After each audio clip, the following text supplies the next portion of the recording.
Let's go. Oh, oh, oh.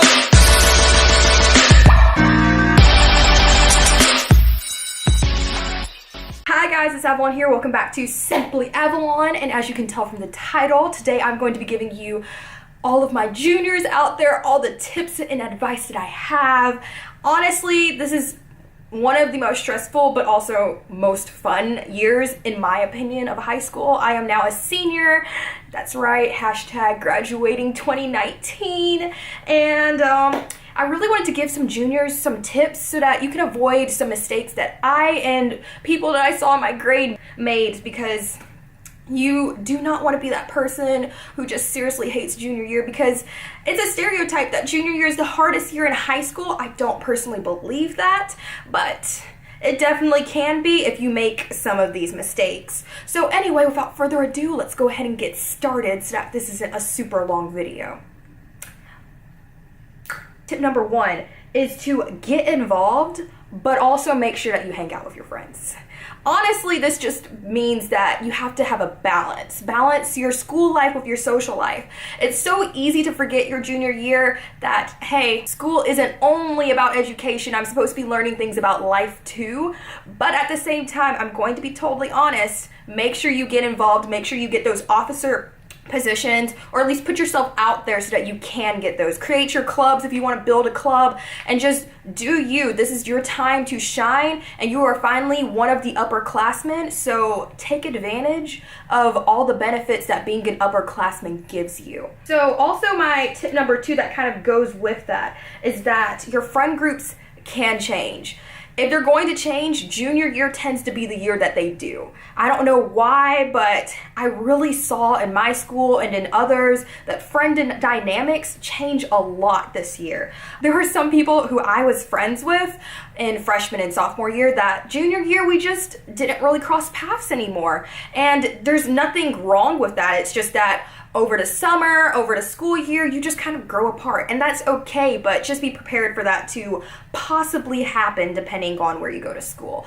And it just also tells you that you have to put effort in your friendships. If you really want the friendship and the relationship to last, then you have to put effort towards making sure that it does. So don't just expect that as soon as you walk into your junior year that everything's going to be the same as sophomore year. It's not. Things have changed, and it's just something that you're gonna have to get used to. And I think that's kind of true for any grade, but junior year especially was the time that I saw that big time. Another thing that I'm going to go ahead and talk about that's kind of weird, not necessarily school related, is to get your license. Make sure you get yourself a license if you are of age, obviously. My birthday was on August 26th, which was actually a Saturday, so I got my license on August 28th, and it was one of the best decisions I ever made, because not only did that allow me to drive to school, but it also allowed me to spend time with my friends, go to football games, and really just allowed me to be involved in my school. Because I know, especially if you aren't an only child,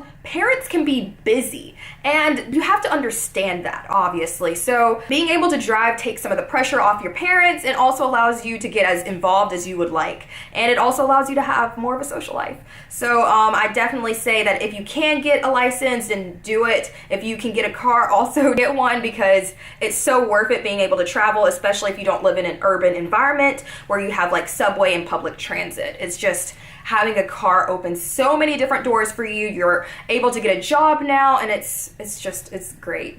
So number three is to take AP classes, or IB. I'm not sure what your school has, but challenge yourself. I know that at my school, junior year is the first year that you are allowed, technically speaking, to take AP classes. I definitely suggest taking AP. If not for the challenge aspect, I mean, it can get you college credits. So number four is something that I found very important. Shannon, I am looking at you. Sleep is important. Make sure that you relax. Junior year, again, the stereotype is that it's the hardest year of high school. And that means that a lot of people just decide that they are going to learn the art of the all-nighter. I do not suggest this. If you can avoid it, please avoid it at all costs. You are not going to be the friendliest person the next day in school, and nobody's going to want to run into you because you're probably going to wake up on the wrong side of the bed. Or wait, you won't wake up because you never went to sleep. But if you want to be the freshest, if you want to do the best that you can in class, you seriously need to get yourself some sleep, because sleep not only helps your brain, but it also helps rejuvenate your body and just help you get ready for the day. So make sure you get at least 8 hours. I know it's not always possible, and I definitely slipped up a few times, but sleep is important and you definitely need to prioritize that, especially this school year, because it's going to be tough. So number 5 is that now's the time to look at some scholarships. In my personal opinion, now's the time to start scouting out some of the scholarships that you want to try and pursue. Most scholarships will look at juniors and seniors. Some are only for seniors, but you already probably know what niche that you are in, whether that's, okay, I enjoy journalism, or whether I enjoy drama, something like that. Look for those scholarships, because the last thing you want is to get into your college of choice but not have the money to actually go there.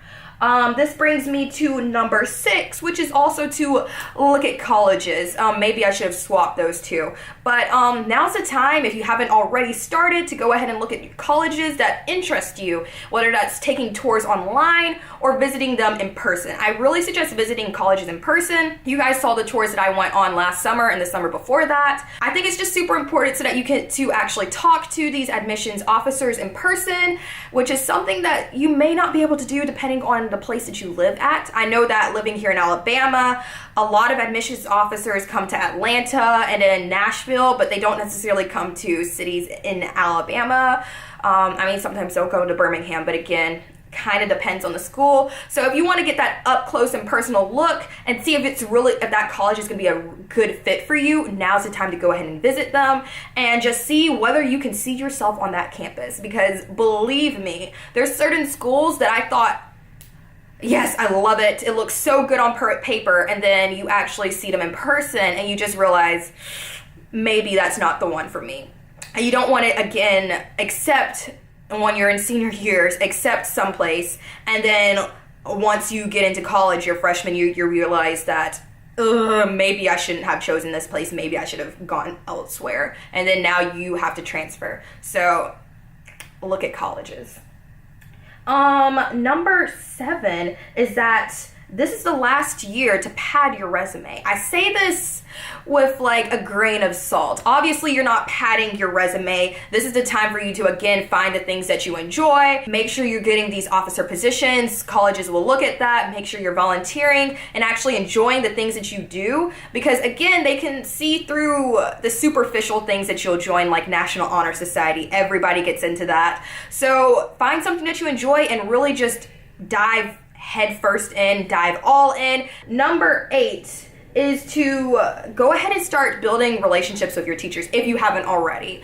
I know that my junior year at my school, a lot of the teachers you have now, you wouldn't have had earlier in high school. So it's just important to go ahead and build relationships with your teachers your junior and senior year, obviously, because these are the teachers you're probably gonna look at to write your recommendations for college. So I know some of my friends were actually kind of upset about the fact that they never built those relationships, and now they're wondering who to get their recommendations from when nobody really knows them well enough to write a really great recommendation for the schools that they want to get into. So just don't fall into that trap where you just have no teachers that you actually like. Find somebody, it'll happen. I have no worries. You'll find at least one teacher who you actually enjoy, of course. Number 9 is that drama will follow you this year. I am telling you, this is the year, as soon as people get cars and people start really dating, like taking dating seriously, this is the year that drama just,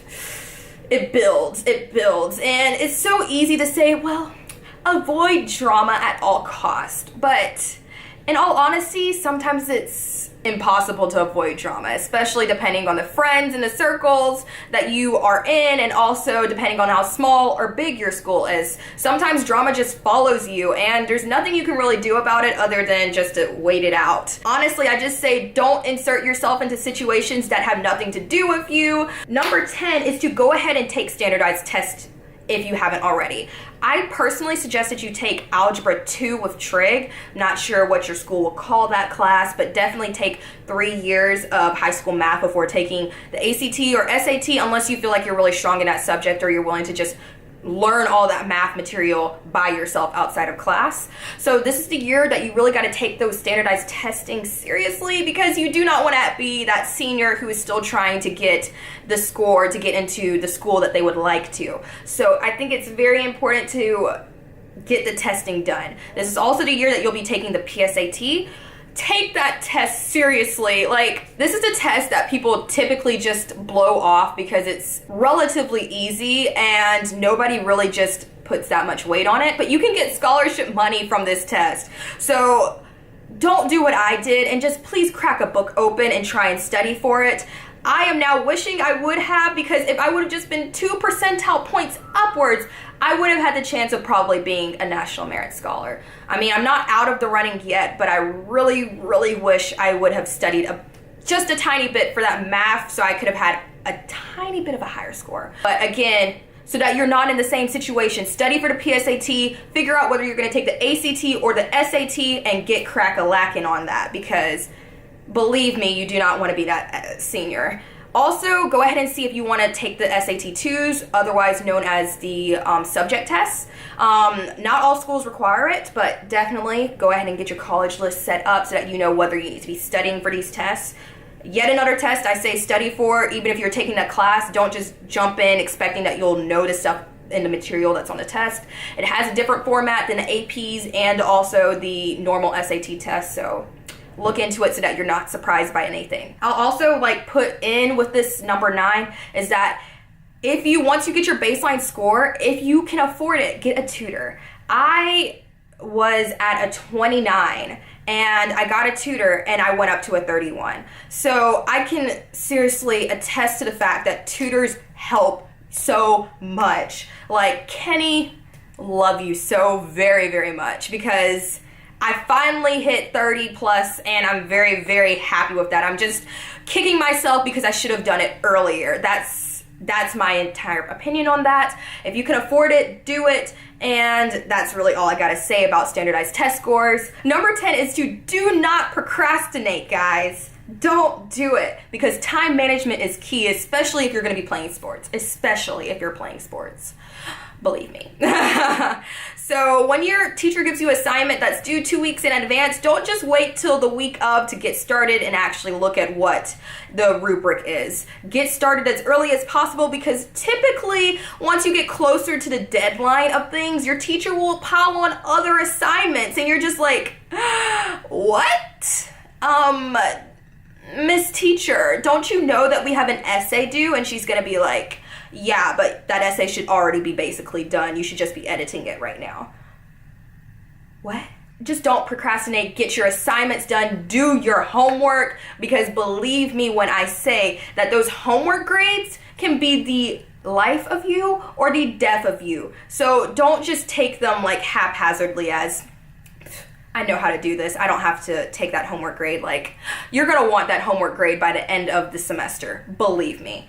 My last thing, which is number 12, is that, look, junior year can be stressful. And for some people, like myself, it will be stressful, but it's also one of the most fun years. Just enjoy it. You do not want to go through these entire 180 school days and just realize at the end of it that, whoa, I regret some things that I didn't do. Go to football games, go to all the dances. This is when you have junior prom, and believe me when I say that it's so much fun. Get yourself your friends and just do stuff, because you only have 2 years left with these people. Believe me, I'm sure you can make it. You will think sometimes that, oh, I really don't like these people in my school, but you only have a year left with them after this school year, so just think happy thoughts. You'll get through it. You will enjoy some of it, if not all of it. And I hope you have a great school year. Don't forget to like, comment, and subscribe. I hope you like this advice. And, oof, what was that? And anyway, peace out.